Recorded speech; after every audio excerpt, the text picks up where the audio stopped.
समुद्र मंथन की कथा है। जब देवताओं का ऐश्वर्य नष्ट हो गया तो भगवान की प्रेरणा से देवताओं ने असुरों को मिला करके समुद्र मंथन किया। समुद्र मंथन से सबसे पहले हलाहल विष निकला। अब इस विष का क्या करें? तो सब देवताओं ने महादेव की शरण करी, ग्रहण करी।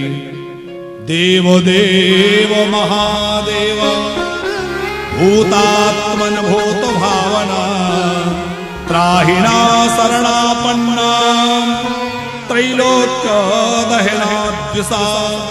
हे महादेव, इस विष को पान कर लीजिए। भगवान शंकर ने लोक कल्याण के लिए विष पान कर लिया और भोले बाबा ने विष पान किया। फिर मंथन हुआ तो 14 रत्नों में अंतिम रत्न अमृत निकला। अब एक ध्यान देना, समुद्र मंथन किसके लिए हुआ था?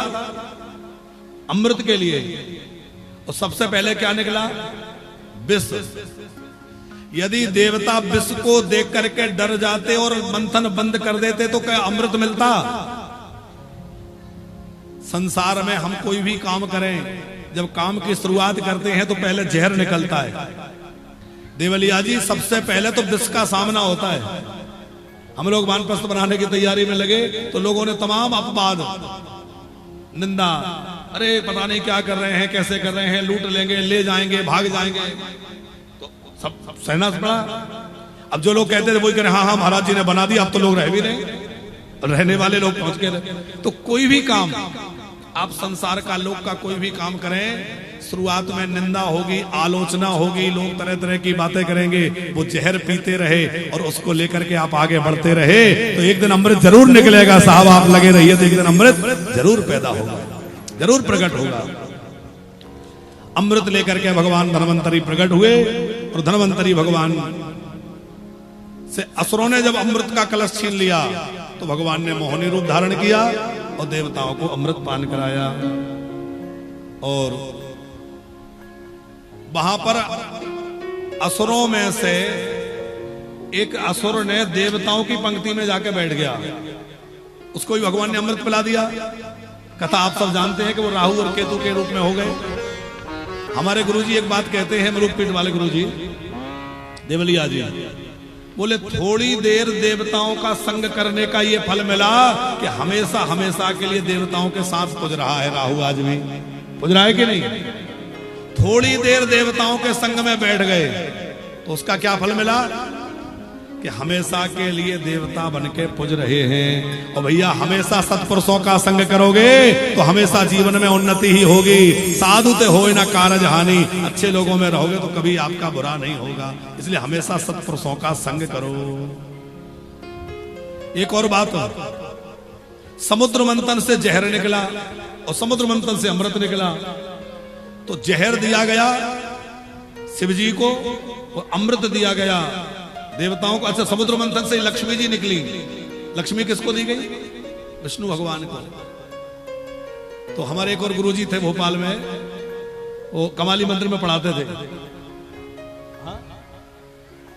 हाँ, वहां से आते थे बैरसिया गुनगा से।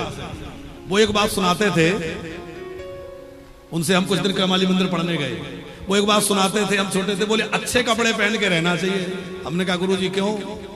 बोले शंकर जी में और विष्णु भगवान में कोई भेद है क्या? कोई भेद नहीं है, दोनों एक ही हैं। हरी और हर अलग अलग नहीं है। पर शंकर जी जो है वो ऐसे ही रहते हैं, तो उनको तो जहर मिला, और विष्णु भगवान सज धज के रहते हैं तो उनको लक्ष्मी मिली। बोले हैं दोनों एक ही, पर रूप बदल जैसा था वैसा सामान मिल गया। अच्छे बंठन के रहोगे तो बढ़िया इज्जत मिलेगी, ये गुरुजी कहते थे। अब बात समझ में आती है। इस समुद्र मंथन की लीला बड़ी प्यारी है। भगवान ने देवताओं को अमृत पान कराया, देवासुर संग्राम हुआ, बलि मारा गया, पर गुरु मेहरबान तो चहला पहलवान।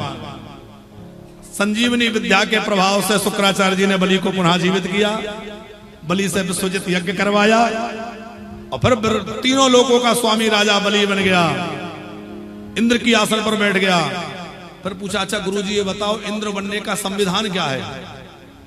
बोले पुत्र जो 100 यज्ञ कर लेता है वो इंद्र बनता है। बोले चलो हम कर लेते हैं। तो नर्मदा के तट पर जाकर यज्ञ करने लगा। एक के बाद एक 99 यज्ञ हो गए और 100वां यज्ञ होने वाला था। भगवान जो है अदिति के गर्भ से बामन बनकर प्रकट हुए, राजा बलि के यज्ञ में पधारे और 3 पग भूमि के बहाने भगवान ने बलि से सब कुछ ले लिया।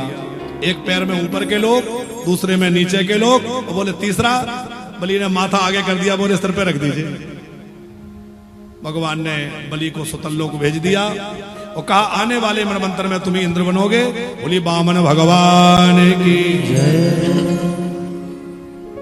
अब इसमें भी एक बड़ी समझने की बात यह है देवलिया जी कि मांगने गए तो भगवान भी छोटे बन गए।